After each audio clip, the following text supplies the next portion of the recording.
Hey guys, this is the On the Couch with Fouch interview series, and this is what I like to call the update series. This is where I go back and I talk to the artists that we've interviewed in the past for a full-length interview. Today I have Daniel Ball of the Ball Brothers with me. Daniel, thanks for joining me, man. Hey, thanks for having me. I'm thrilled to do this. We are in Canada, in Red Deer, Alberta, Canada to be exact, at the Canadian Gospel Music Celebration. And I'm able to catch up with a few of the artists here because I love to do these update interviews, because when we sit down for the full-length interview, you guys get to know the artists better. But that was 2 years ago. That was 3 years ago. That was for however long it's been, whoever I'm talking to. And so a lot can happen in 2 years or 3 years. And so first, right off the bat, tell the folks watching what has been up with you and the Ball Brothers just in the last couple of years since they saw your interview. Wow, it is. We've had a lot of things going on. We put out a new project, of course. This year has been the year of traveling for the Ball Brothers. We started off the year in Bolivia, South America, on a trip to work with Child Fund International. Wow. And doing some missions work down there and humanitarian work. And then we got to travel Europe and go to Germany and sing in a town that had never had a Christian concert before, never had a gospel group in to sing before. Really? And that was a highlight of this year already. And then we got to sing in the Netherlands for the first time. That was great. We got to go back to Northern Ireland. Yes. That was great. We came back for a few weeks. We got to go sing in Hawaii on a Hawaiian gospel music cruise. Yeah. So Man, that was a new one. travelers. Now we're up here in Canada and get to go all over the United States. So it's just been a lot of traveling. And it's been really good, though. Just opportunities to go and sing in new places that haven't had a lot of gospel concerts. I think that's one of the things I love about Red Deer, is that you have a lot of people coming in from all over Canada that don't get as many gospel concerts as maybe what we would get in Chickamauga, Georgia.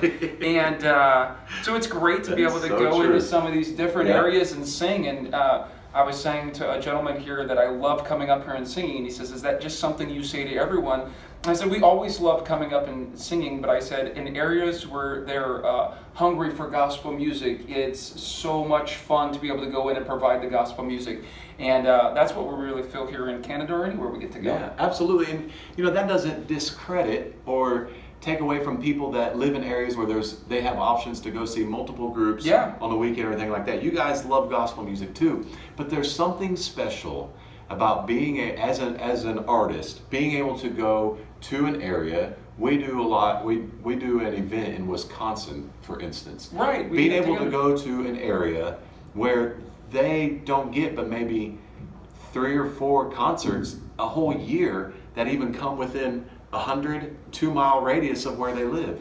And when you are providing that for them, when they come, it is very special to them that you are there and that you get. And it's not that it's not special for the rest of the people in Tennessee and North Carolina and Georgia, but it's just even more special for those who only get it it's like supply and demand. It's like, Christmas. It's like, there's all these different things I can think of that it's like, that just, you sit back and you say, we don't get this very often, so it's so nice to enjoy. Growing up in Lincoln, Illinois, the cathedrals came every February. Yeah. And I remember waiting the whole year waiting for that cathedrals concert because we didn't get to go to another concert. There were no other concerts to go to.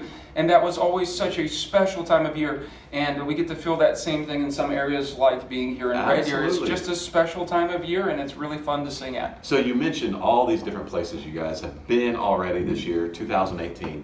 What in the world do you have left to do with the months that are left in this year? I mean, are you guys going to be going to Africa or to Asia? I mean, what do you guys have on the calendar? We are always ready to go wherever the Lord calls us to go. So I don't want to put a limit on where we go. So but, what he's saying is the rest of the year looks like Florida, Georgia, Tennessee. No. We're going to be all over the place, but we are going to be in Manitoba, Canada, and that'll be a new area for the Ball Brothers. And I think no more overseas trips for the rest of this year that I'm aware of, but I have to check the calendar. None that I'm thinking of right now. But we're getting a little bit of everywhere. We'll be all over the United States, and new areas, new concerts, revisiting places that we've been before. And so just a really busy schedule, but it's really good. It's good to be busy. And so when we talked last time, we talked about all the videos, the great success you guys have had with the videos on Facebook, and especially Facebook, and some on YouTube.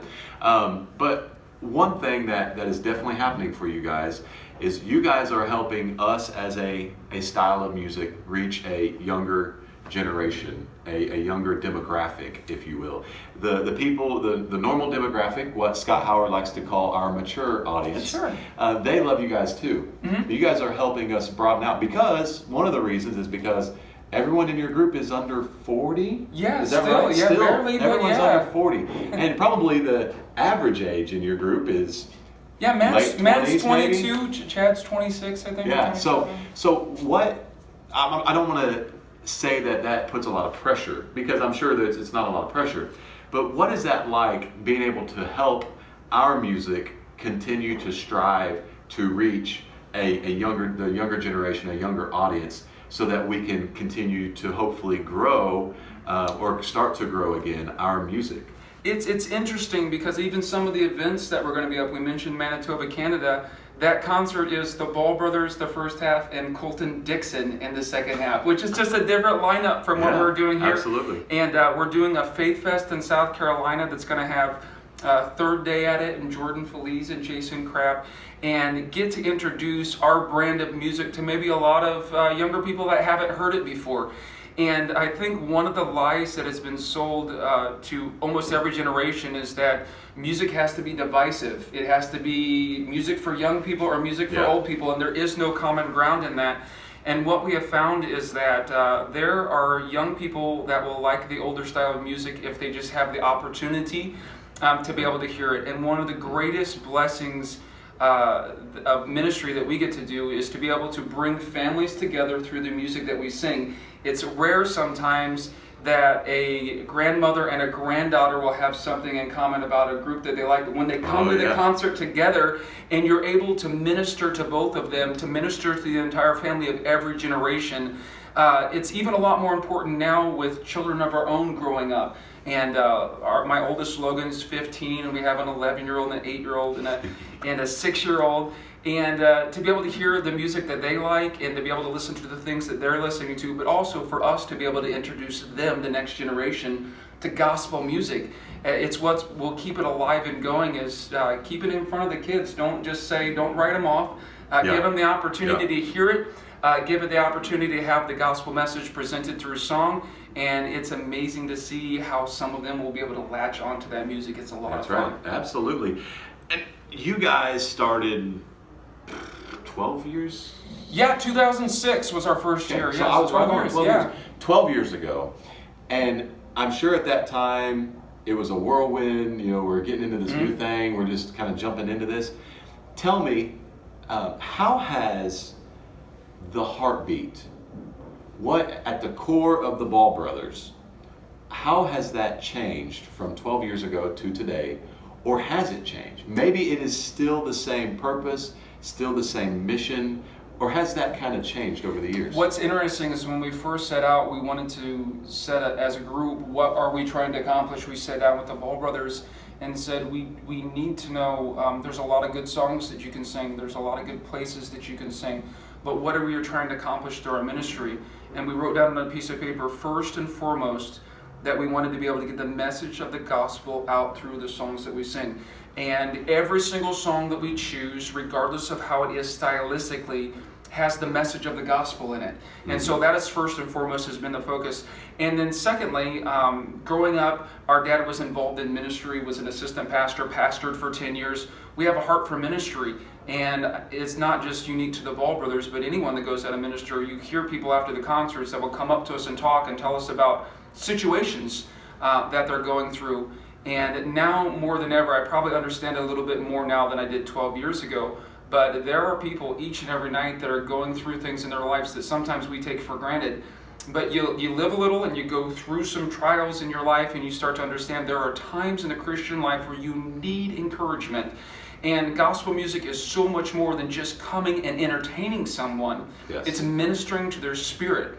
And I think until you've been in that position yourself and you've had your spirit ministered to through the music, and maybe helps us understand a little bit more of what we're doing on a nightly basis, that it's not just a routine, because there is someone in need of encouragement each and every night that we sing.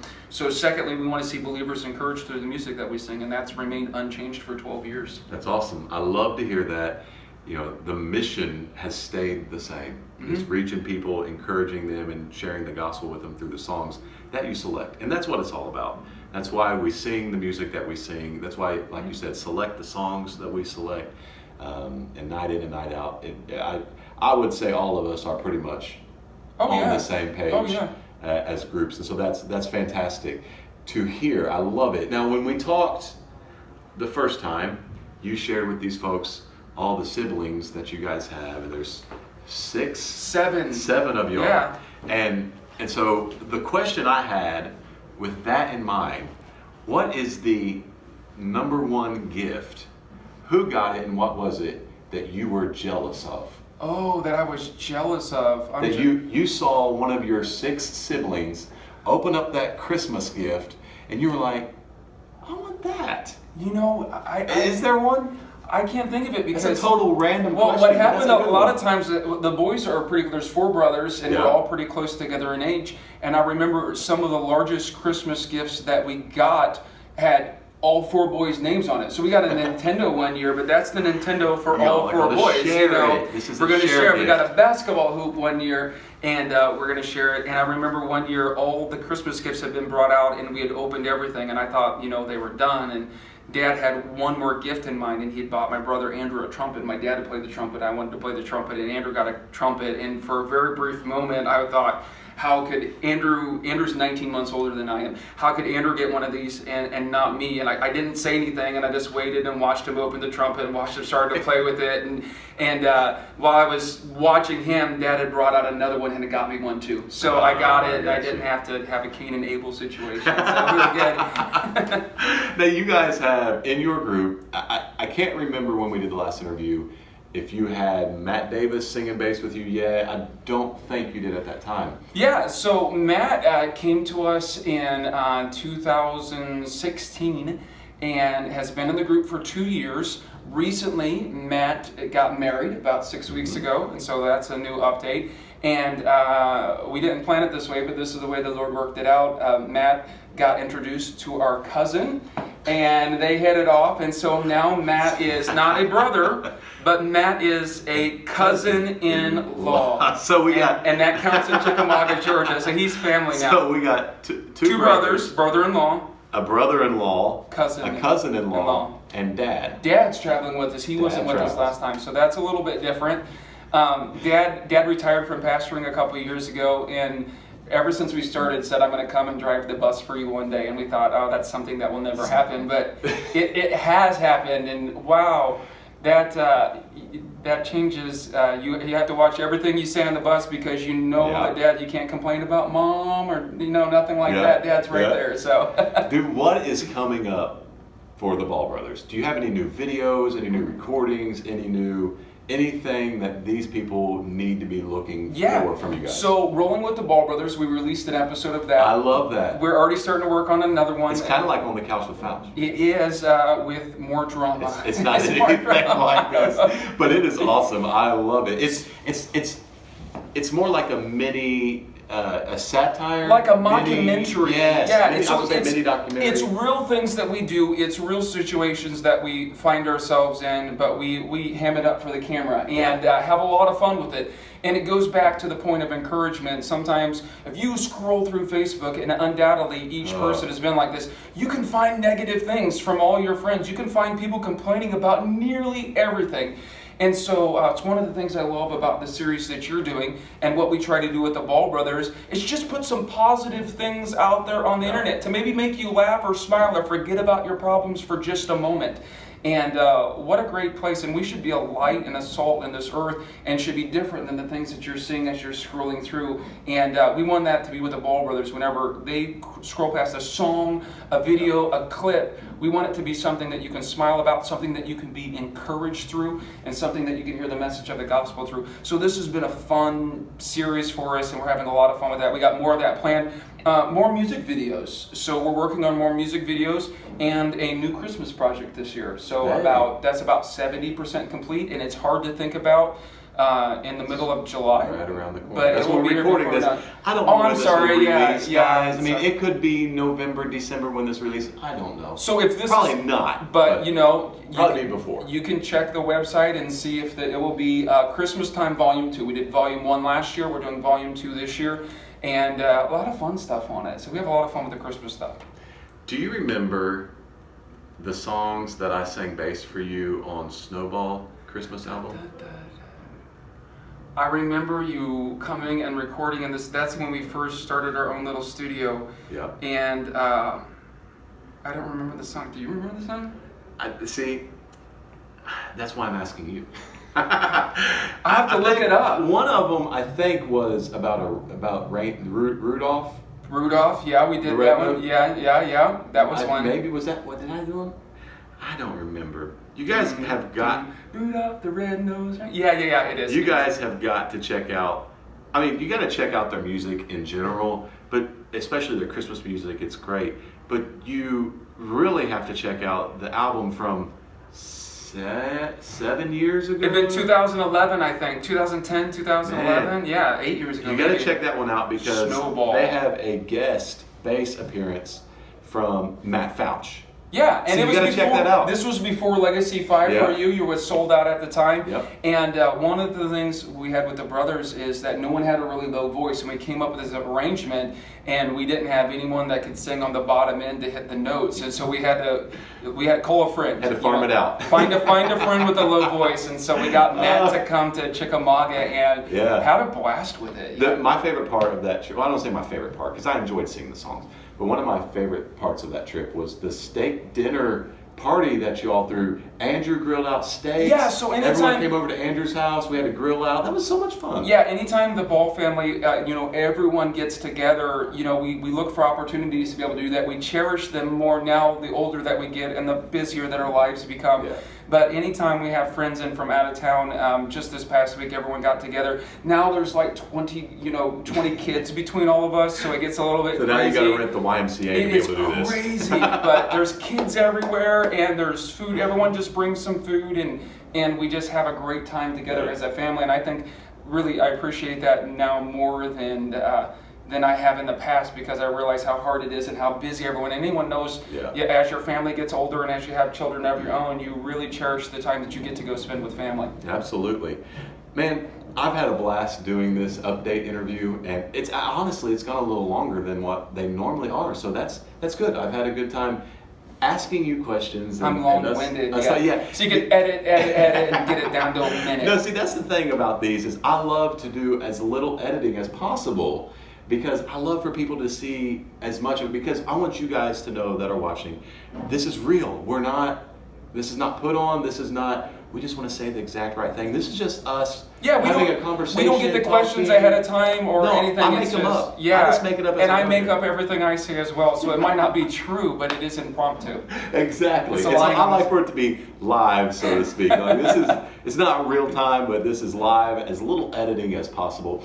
Guys, this is on the Couch with Fouch series of interviews, and I interview your favorite gospel music artists. Now, this has been the update series, and so I hope that you guys have enjoyed this update with Daniel Ball of the Ball Brothers. If you have, make sure that if you're watching on YouTube, make sure that you hit the subscribe button, click the bell to get notifications. And if you're watching on Facebook, make sure that you hit like, you comment, and you share, so that your friends, all of your friends that like gospel music, will get to see their favorite gospel music artists in a little bit different light with these in-depth behind-the-scenes interviews. And one of the things in the comments is a great time to ask questions, because a lot of us artists will go back when these videos post and look on there, and so maybe we said something that wasn't a completed thought or spawned another question in your mind. Ask that in the comments. Yeah, ask that in We the did something comment. that wasn't a completed And thought. I have incomplete thoughts constantly. But if you have have a question, go ahead and put that in the comments, and then we'll go through there. And it might take us a couple days, but we'll go through there eventually when we're out on the road, driving down the road on the bus, and reading comments and answer some of the questions. It's fun to do. And speaking of that, why don't you go ahead and tell them where they can find you, Daniel, personally on social media, and the Ball Brothers. So you can just type in Daniel Ball. Dub80 is at my Instagram, and The Ball? Dub DABALL80 is my Instagram, Facebook, and Twitter. And then the Ball Brothers we're on Instagram and Twitter and Facebook and a website. So just type us in. My last thought before we go, and thank you guys for joining us. You can also go to onthecouchwithfouch.com, get the emails and everything, so you don't miss any of this stuff. My last thought, I thought it was so cool just last year when your cousin Lonzo Ball got drafted by the Lakers. You know, if you see him play basketball, you'll know that there's no relation. We were way better than him. Yeah, we were the best. We were the best at basketball.